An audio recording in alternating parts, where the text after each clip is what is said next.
Now there's a holy science pertaining to a sacred substance, the Christ within us. Information with which I've been blessed and been shown within that I want to share.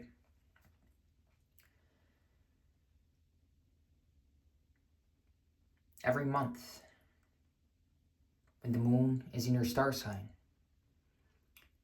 there's a sacred secretion in your brain. There's this part of your brain, your human anatomy, called the clustrum. And even today, modern science doesn't know what it does. But esoterics does. And in esoterics, the sacred holy science, the Christ within us, the clustrum secretes this substance, this oily substance that's referred to biblically as the oil of gladness. Some people engage in rituals where they put oil on their foreheads. And that's wonderful. No judgments, but we want to understand that the oil of gladness is not something that we rub on our head on the outside, but something that rises and we witness within us, the Christ within us, the chrism, which is secreted by the clustrum in the brain each month when the moon is in your star sign. Now, the Christ is always accessible. Really, there's no auspicious or inauspicious time. Every moment right now is divine, is holy ground where you stand. However, we want to understand how this microcosm is related to the macrocosm, the solar system, which is simultaneously, seemingly out there, but within. And so, this sacred secretion, this sacred substance, secreted by the clustrum each month, makes a journey down your central nervous system, down the neurogastric nervous system, down the 33 vertebrae of your spine, the altar of the divine. And this substance, the sacred oily substance, the Christ within us, travels down your spine and reaches the sacral plexus, the sacred place, the sacral chakra, the 5 fused vertebrae in your spine. And then it begins its journey back up the spine, back up the 33 vertebrae. And once it reaches the 33rd vertebrae, now Jesus died at the age of 33. In Freemasonry, there's a concept of the 33rd degree. We don't want to view this as evil or as a conspiracy theory. We can liken it to this analogy. Electricity. There's an electrician, and he's skilled. He knows what to do with it, and therefore, he can light up your whole house. But alternatively, there's an unskilled person who doesn't know how to handle this electricity, and they may burn down your house. So it's not the electricity itself, but the person, the seeming individual. If they're skilled, if they understand this science in their human anatomy. And there's a lot of people that don't understand this with conscious awareness. However, they're living properly. And by living properly and doing the right things and living harmoniously, by not engaging in riotous activity, biblically it says, do not cast this substance on the waters with riotous living. You want to preserve it. And before I get off on a tangent, I want to finish this. So, this substance rises from the sacred place, the sacral plexus, the 5 fused vertebrae in your spine, rises up the 33 vertebrae, the altar of the divine, and once it crosses the 33rd vertebrae, it crosses the vagus nerve. And this vagus nerve relates to our microbiome, our gut, our second brain. And once this substance crosses the vagus nerve, it enters the hypothalamus, which the ancient Egyptians referred to as the light of the world, because they understood its significance. And in the hypothalamus, the sacred oily substance, the Christ within us, sits for 2.5 days, as did Jesus in the tomb, as does the sun in the winter solstice. And so this substance sits in the hypothalamus, and when we live harmonious, it's preserved, and it leaves the hypothalamus and enters into the pineal gland, the third eye. As said Jacob in the Bible, I've seen God face to face, and I call that place pineal, the pineal gland. And so this sacred Christ substance it leaves the hypothalamus and enters the pineal gland and the pituitary gland, the land flowing with milk and honey, as said biblically. The pineal gland secretes DMT, and the pituitary secretes serotonin. Serotonin is milk. DMT is honey. The land flowing with milk and honey that we access, that we witness and realize inwardly as a result of living properly. A lot of people on here will tell you things that you should do to decalcify your pineal gland. And what they're saying is true. However, they don't necessarily back up what they're saying with proper reasoning. And of course, fundamental eternal truth is beyond physical and verbal proof. It's ineffable. You can't describe it. However, we can apply reasoning and intelligence to be in alignment with spiritual full enlightenment. And so, people will tell you to meditate and eat an alkaline diet and exercise a lot.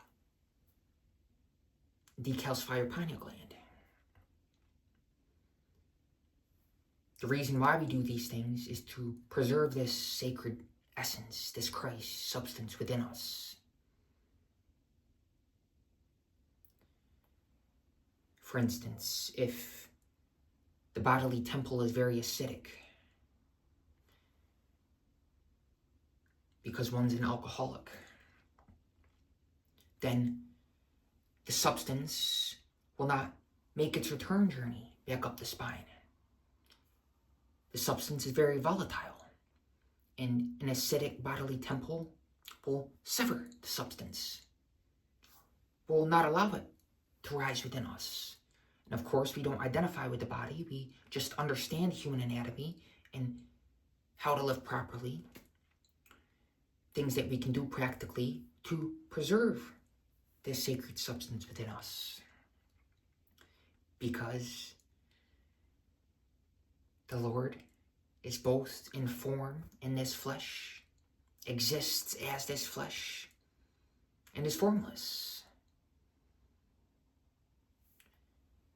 So as we're aware from within this body, we can consciously and practically apply this holy science of Kundalini so that we can preserve and elevate our life force energy.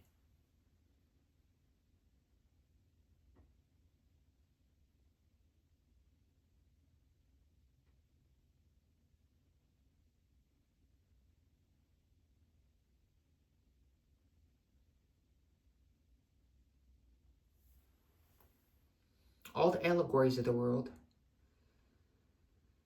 are symbolic. They're pointing to something that happens within us. Santa Claus is the holy clustrum. The clustrum in the brain. That which sends us gifts from the North Pole. And when we live properly and embrace the necessary discipline required to preserve this substance within us, we realize these spiritual gifts. And thus, we can share, light up the world around us. 11:11. Your will is done on earth as it is in heaven. Heaven within. The kingdom of heaven is within. And so, when we understand this, we don't seek a Christ outside of us. So long as you believe that Jesus is a man that lived in history, hey, you know, he was. He is. But if you believe that's the only Jesus, then how can you realize yourself to be Christ? If you seek Christ outside of yourself,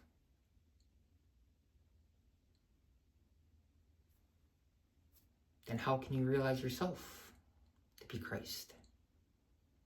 We want to understand that Christ is within us. We want Christ to rise within us. Even Jesus himself said, "Ye are gods. Better works you will do, for I will have gone on to the Father." So, believing that Christ is anywhere other than right now is against all the teachings of the prophets, of Jesus, of Krishna, of Buddha. These are the ones that we're all familiar with, but there's many others. They just might not be as popular, and that's okay, because these people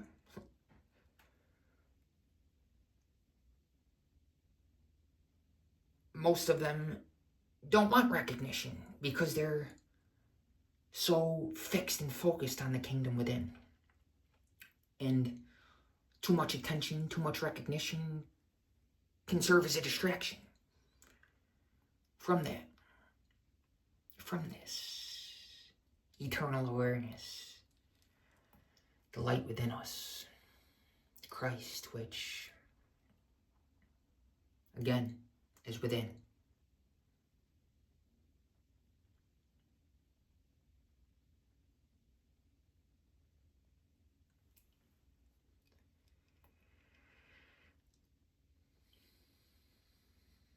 The silence, the stillness between each breath, every heartbeat, every single moment. You can't escape it. This is it.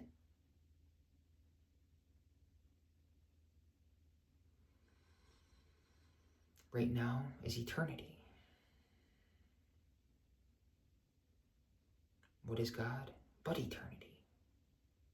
When we understand this consciously, we'll live properly, harmoniously, practically. We'll understand why people tell us to decalcify the pineal gland. We'll understand why they tell us to meditate and eat an alkaline diet and exercise and whatever other practices that, in essence, the reason why is to preserve the sacred substance. Meditating, being rooted in silence, allows the light of awareness, our energy, our attention to rise within us.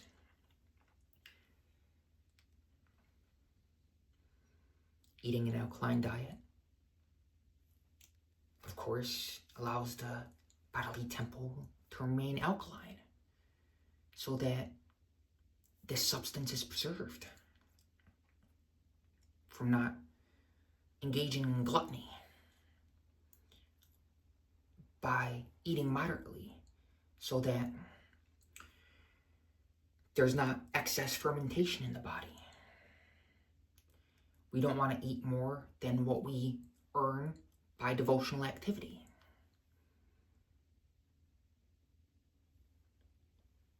Because too much acidity will sever the substance and not allow it to make its return journey up to 33 vertebrae of the spine. And exercise allows the body to remain alkaline.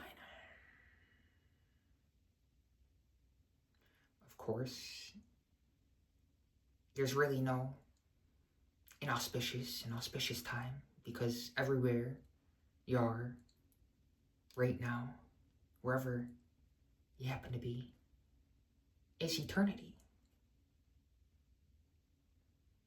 And therefore, although this sacred secretion, the Christ within us, secretes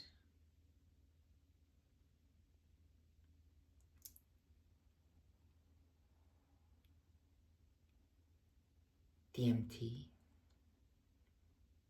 and serotonin, the land flowing with milk and honey. This occurs when, again, the moon is in your star sign every month. However, the Christ is always accessible within us. And simply with this conscious awareness allows us to realize everlasting bliss and happiness and complete contentment and fulfillment. Whatever, no matter the circumstance, there's equal pleasure. Whether the rain is happening or the sun is shining. We're always shining. We're always lit up. And this is not just optimistic. Because even those moments where you feel down, even in the flux, the seeming ups and downs, we can bring ourselves back.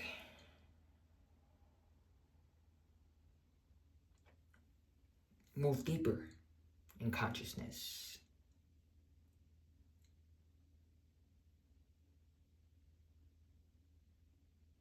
And be in tune with the Christ within us. The bliss of eternal existence. To merge into the existence of the Lord.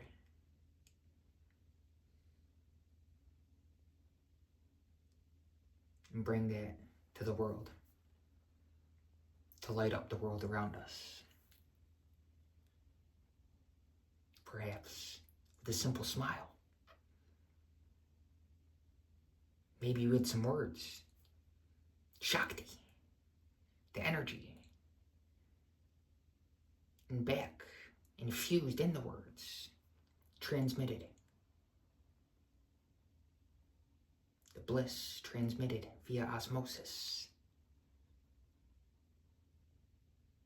So that we immortalize the souls around us. Whether or not they're conscious of it or not, we are. And therefore, there's always a reason to keep living.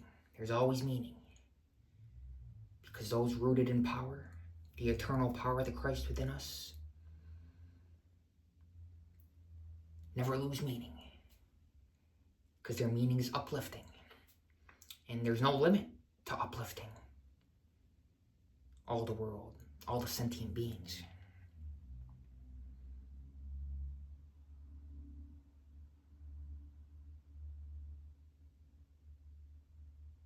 And thus we live a limitless existence.